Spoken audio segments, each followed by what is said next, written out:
আপনার ফোন কি চলতো রকেটের মতো আর এখন চলছে শামুকের মতো? একটা অ্যাপ ওপেন করতে গেলে মাথা গরম হয়ে যায়? তাহলে এই ভিডিওটা শেষ পর্যন্ত দেখুন।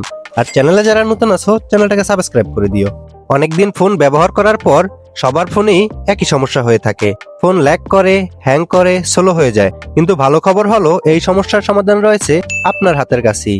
তো চলুন দেখা যাক কিভাবে এই সমস্যার সমাধান করা যায়। তো এর জন্য আমাদের চলে যেতে হবে মোবাইল স্ক্রিনে। মোবাইল স্ক্রিনে আসার পর গাইস সর্বপ্রথম চলে যাবে তোমাদের ফোনে থাকা সেটিংসে। সেটিংসে আসার পর সর্বপ্রথম কিন্তু গাইস তোমাদের ফোনে থাকা যে ডেভেলপার অপশনটা আছে সেটাকে কিন্তু অন করে নিতে হবে। তো অন করার জন্য তোমরা একটু নিচের দিকে স্ক্রল করে দেখতে পাবে অ্যাবাউট ডিভাইস নামের অপশনটায়। অ্যাবাউট ডিভাইসের উপরে ক্লিক করার পর নিচে দেখতে পাচ্ছ ভার্সন লেখা আছে, তোমরা সেই ভার্সনের উপরে একটা ক্লিক করে দিবে। ক্লিক করে দেওয়ার পর সর্বপ্রথম দেখতে পাচ্ছ বিল্ড নাম্বার, তোমরা কয়েকবার সেই বিল্ড নাম্বারের উপর ট্যাপ করে দিবে।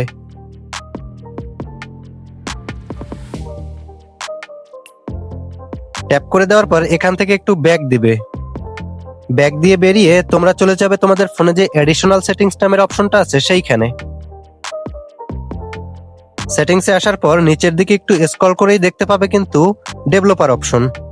এই যে দেখতে পাচ্ছ ডেভেলপার অপশনটা কিন্তু এখন চালু হয়ে গেছে। এটা কিন্তু আগে এখানে চালু ছিল না। এটার উপরে ক্লিক করার পর তোমরা একটু নিচের দিকে স্ক্রল করবে। নিচের দিকে একটু স্ক্রল করার পর তোমরা এইখানে দেখতে পাচ্ছ উইন্ডো অ্যানিমেশন। তোমরা সেই উইন্ডো অ্যানিমেশনের উপরে ক্লিক করে এটা যদি এখান থেকে 1.5 দেওয়া থাকে তোমরা সেটাকে এখান থেকে অফ করে দিবে। অফ করে দেওয়ার পর এখান থেকে ব্যাক দিয়ে নিচে দেখতে পাচ্ছ অ্যানিমেশন লেখা আছে, এইগুলো এখান থেকে অফ করে দিবে। অফ করে দেওয়ার পর এখান থেকে আরেকটু নিচের দিকে চলে যাবে।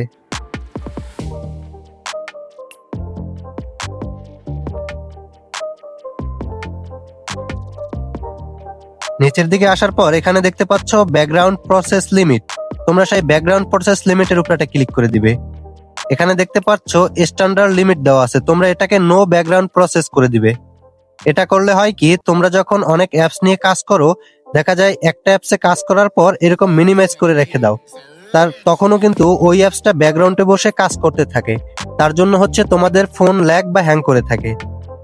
তো এইখানে সবকিছু কমপ্লিট হয়ে যাওয়ার পর এখান থেকে ব্যাক দিয়ে বেরিয়ে যাবে। বেরিয়ে যাওয়ার পর তোমাদের ফোনে থাকা যে ফোন ম্যানেজার অপশনটা আছে তোমরা সিম্পলি সেটার উপরে একটা ক্লিক করে দিবে।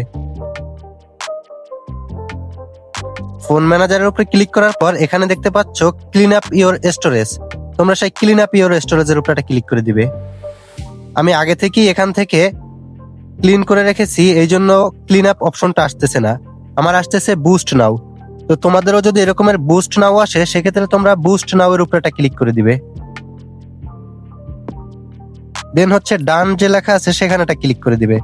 তোমরা যদি এটাকে হোম পেজে অ্যাড করতে চাও সেক্ষেত্রে অ্যাডে ক্লিক করে দিলে তোমাদের হোম পেজে অ্যাড হয়ে যাবে, আর যদি না চাও সেক্ষেত্রে এখান থেকে ক্যান্সেল বাটনে ক্লিক করে দিবে।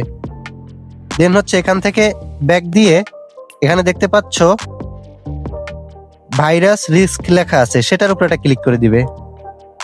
দেন হচ্ছে নিচে দেখতে পাচ্ছ স্ক্যান অ্যাগেইন, সেটার উপরে একটা ক্লিক করে দিবে।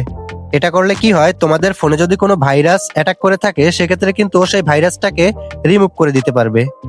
তো সবকিছু হয়ে যাওয়ার পর এখান থেকে ব্যাক দিয়ে বেরিয়ে যাবে। তো এই কাজগুলো করলে কিন্তু দেখতে পাবে আগের তুলনায় তোমার ফোন অনেকটা ফাস্ট হয়ে গেছে।